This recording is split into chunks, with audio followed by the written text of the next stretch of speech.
Here in this video, we will showcase and explore the timeline of future human evolution from the graphic novel by Dougal Dixon called Man After Man, which is actually the second book of a series of three, the first one being After Man, and the third one being The New Dinosaurs. So let's get to it.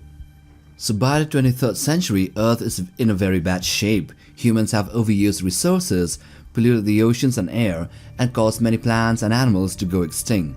Because the planet can no longer support billions of people, scientists have started to use genetic engineering to create new kinds of humans that can live in extreme environments. The first product of these is the aquamorph, which are one of the first engineered humans. They are built to live in oceans and deep water.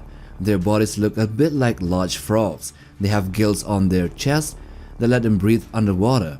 They also have thick layers of blubber, which keeps them warm in the cold seas. Their legs and feet are wide and paddle-shaped so they can swim easily.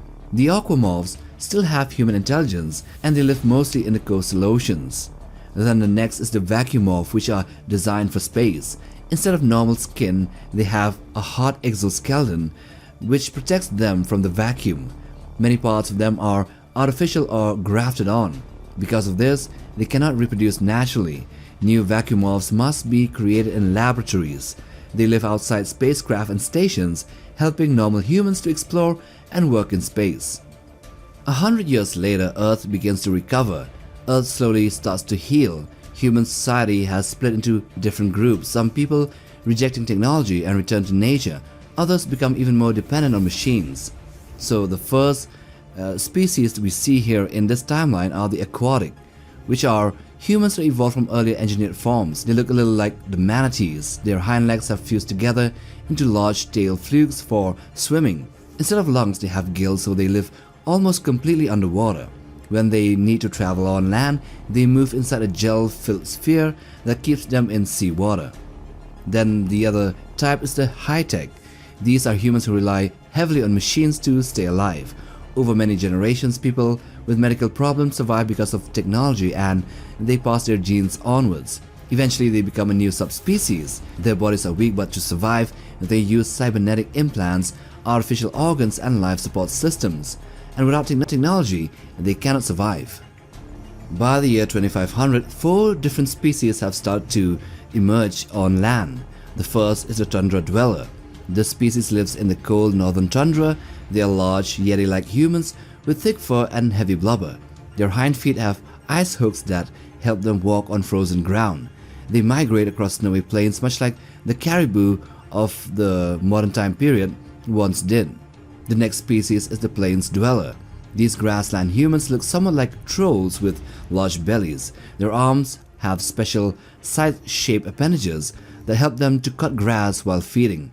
Their stomachs contain special bacteria that allows them to digest plants the way cows do. Their teeth keeps growing throughout life, which replaces the worn ones, and they look a lot like monkeys with big stomachs. The next subspecies are the forest dwellers. These resemble orangutans. They have long arms and strong claws for climbing trees. Their powerful jaws crack open nuts and hard fruits. They move through the forest very quickly in the tree tops like monkeys do, but they are slow on land. Then we have the temperate woodland dweller. This species looks like large four-legged apes. Their big toes are shaped in a way that forces them to walk on all fours. They eat both plants and meat, and they are built to survive many natural poisons. They fill the roles once held by wolves, bears, and even deers. 500 years later, in the year 3000, we see a new type of post-human, and these are called the Tics. These are descendants of the high-techs who eventually stop using metal machines, and instead their bodies grow soft organic cocoons to support them. Each individual can grow different numbers of arms or limbs depending on their needs, so they're very mutative. Their bodies look strange and fluid, but they still remain highly intelligent. Fast forwarding 4,000 years in the future to the year 7000, we come to 3 distinct species. The first are the memory person, which are descendants of the temperate woodland dwellers. Over many generations, their brains develop a strange ability called the ancestral memory. This means they can remember small parts of what their parents and ancestors experienced before. Physically, they still look somewhat like the woodland ancestors. Because of their inherited knowledge, they slowly begin to rebuild small communities and also simple technology. Then we also have the migrants, which evolved from the plains dwellers that once roamed the grasslands, but these have evolved to become a totally nomadic and migratory species. We also have the tropical tree dwellers, which are a later form of the forest dweller lineage. Over time they become fully arboreal, meaning they spend most of their time, their entire lives, in the trees. Then by the year 10,000, we come to 4 different species. The first is the symbiont carrier, which are descendants of the old tundra dwellers. They are large, slow creatures covered in extremely thick fur that protects them from freezing climates. Although they are strong and hardy, their intelligence has declined over time. Their massive fur coats make them perfect hosts for another species that lives along with them in a symbiotic relationship. And these are the hunter symbionts, which are small orange ape-like creatures that live inside the thick fur of the symbiont carriers. They depend on the larger animals for warmth and protection from predators. In return, the hunter symbionts guide the carriers towards food and safe places using a weak telepathic ability. Together they act like a single organism, with a small creature acting as the brain, while the large one acting like the body. The third species in this timeline are the hibernators, which are descendants of the temperate woodland dwellers that have adapted to extremely cold climates. Their bodies have developed the ability to hibernate for long periods of time, especially during harsh winters. They have thick fat layers, dense fur, and a slow heart rate that allows them to survive months without eating. We also have the cave dwellers here now. These are ones that live deep underground in caves and tunnels, and over many generations their eyes become weak and small because they rarely see sunlight or any kind of light. Instead, their hearing becomes extremely sharp, allowing them to detect movement and sounds in total darkness. They usually come out to the surface only at night to hunt or to gather food, and in the daytime they retreat back to their caves. Now as we fast forward to the year 50,000, we come to 3 different species. The first one we will talk about is the islanders. These islanders evolve on isolated volcanic islands far from the mainland. Because food is limited, their bodies become much smaller and lighter, a common evolutionary change which is called island dwarfism. These humans eat mainly fish, seabirds, and other small animals. They are quick, agile, and excellent climbers, and they are able to move across rocky cliffs and coastal forests with ease. Their societies, although primitive, are small and scattered across the islands they inhabit. Then we also have the water seekers here. These resemble chimpanzee-like humans with long arms and sensitive noses. They evolve in dry climates, dry environments where water is extremely scarce, and over time they develop an incredible ability to sense underground water resources from very far away. Their large noses and sensitive hearing help them detect moisture deep beneath the ground. Because of this skill, they often guide other species towards water. Then we also have the communal plains dweller here, which are descendants of the migrants that move into dry desert regions. Life in harsh environments forces them to become extremely social and cooperative. They live in large groups where members work together to find food, dig for water, and even defend against predators. Their bodies are strong and tough, able to withstand heat and long journeys across dry land, like camels. Now from the year 50,000 we jump to 500,000 years in the future, which is 500,000 years. Over hundreds of thousands of years, the communal plains dwellers evolve into social humans, which are creatures that behave more like insects than mammals. They live in massive colonies where each individual have a specific role. Their hands grow sharp blade-like structures used for defense and fighting rival colonies, and only one female in a colony is allowed to reproduce, much like a queen of the bees or the ants, while the rest of the population act as workers or even defenders. Another species in this far future are the boat people, which are descendants from the memory people. Their ancestral memory becomes even stronger, allowing them to build complex wooden boats and tools even though they never learned these skills directly. Their bodies are covered in dark fur and they live near coasts and rivers. They travel across oceans and groups, using their inherited knowledge to navigate and construct vessels that resemble ancient human ships, and this might be evidence that history repeats itself.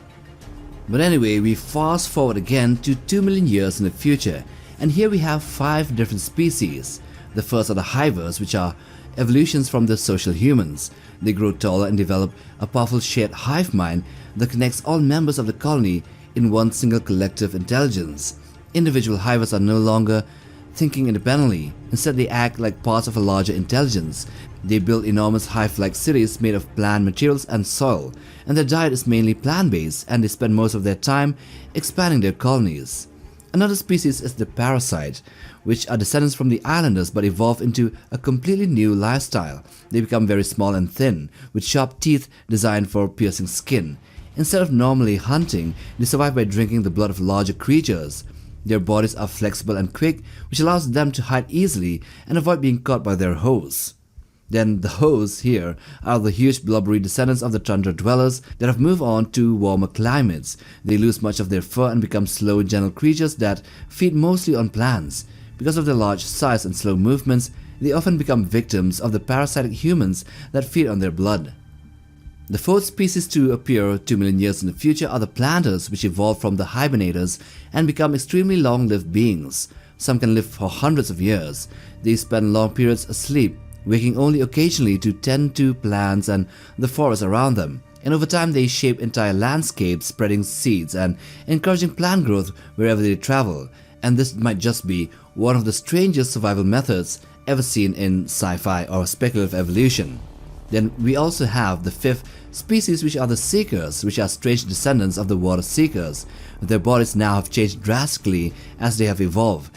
They lose their eyes, legs and most of their arms, becoming small, helpless creatures that resemble human babies. However, their brains develop an incredible ability to detect water and suitable land. The hives keep seekers as living tools to guide their colonies to the best locations, and so the seekers and the hivers, they kind of live in a symbiotic relationship now. Now, still traveling far into the future, we reach the year 3 million, and here we have 4 new species.